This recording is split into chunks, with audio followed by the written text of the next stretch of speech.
कई साल पहले जब दुनिया बनाई जा रही थी, उस समय पर अराजकता बड़ी थी।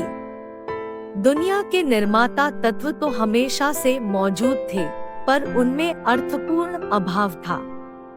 इसी अराजकता के समय में धरती माता के रूप में एक देवी उभरी। उसकी विशेषता थी उसकी अत्यधिक प्रजनन शक्ति। देवी गाया ने हमारे प्लेनेट को जन्म दिया और समस्त पृथ्वी को व्यक्तिगत रूप दिया।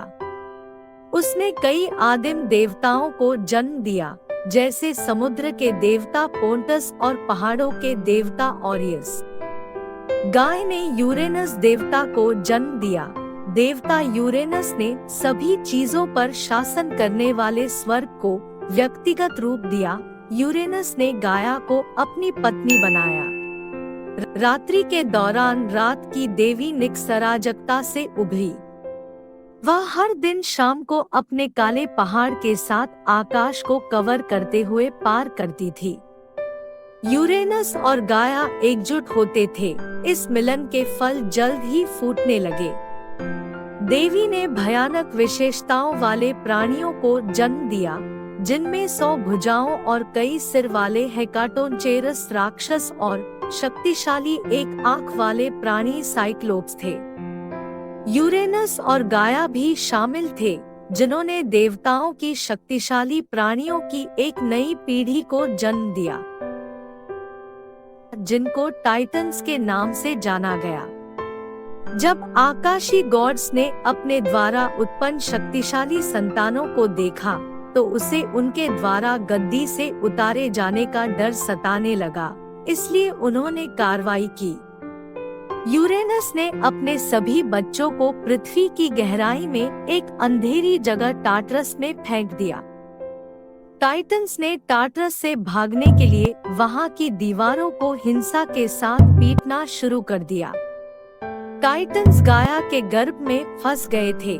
टाइटन्स जो इतने शक्तिशाली थे कि उनकी मां को भयानक दर्द हुआ, वो उस स्थिति को बर्दाश्त नहीं कर सकी और उसने अपने पति के खिलाफ साजिश रचने का फैसला किया।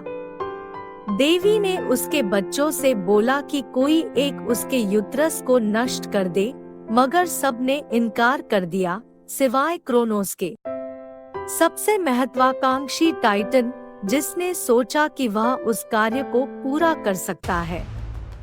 क्रोनस को हीरे से बना एक हंसिया प्राप्त हुआ और वह उस हथियार को लेकर स्वर्ग की तरफ जाने लगा, यूरेनस के आकाशीय निवास में। क्रोनोस को अपने पिता बादल पर सोते हुए मिले। टाइटन ने अपने दरांती के तेज वार से अपने पिता यूरेनस को बधिया कर दिया।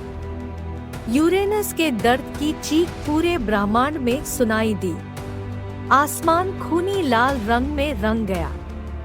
यूरेनस के अंडकोश को समुद्र में फेंक दिया गया, जिससे समुद्र को उसकी फर्टिलाइजिंग एबिलिटी मिल गई, जिससे कई देवता पानी में उभरी।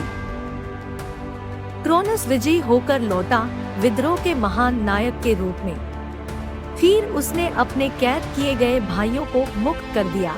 उसे ब्रह्मांड का नया सुप्रीम लॉर्ड के रूप में सम्मानित किया गया।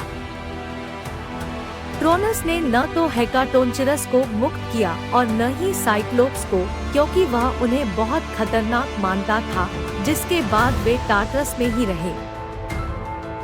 भोजन के बाद उसके पास उसके पिता द्वारा भेजी गई एक आकाशवाणी आई, जिसमें एक भयानक भविष्यवाणी थी। उसने कहा कि उसके पिता की तरह, जिसे एक कुख्यात वंशज क्रोनस ने गद्दी से उतार दिया था, उसी तरह वह भी एक भयानक भाग्य में अपने ही बेटे द्वारा सिंहासन से उखाड़ फेंका जाएगा।